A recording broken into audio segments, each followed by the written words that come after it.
It is day 11 of 25 days of baking, and today we're making haystacks.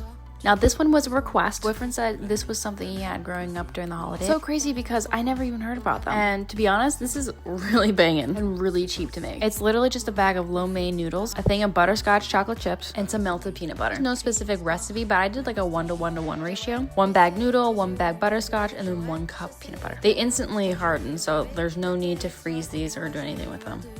They do kind of look little haystacks, but they also do kind of look like little bird beds. The debate is online, what are these called? I call them haystacks now because the first person that told me about them calls them haystacks, so that's how I associate them. But they also do kind of look like little birds. Little bird nests, you know?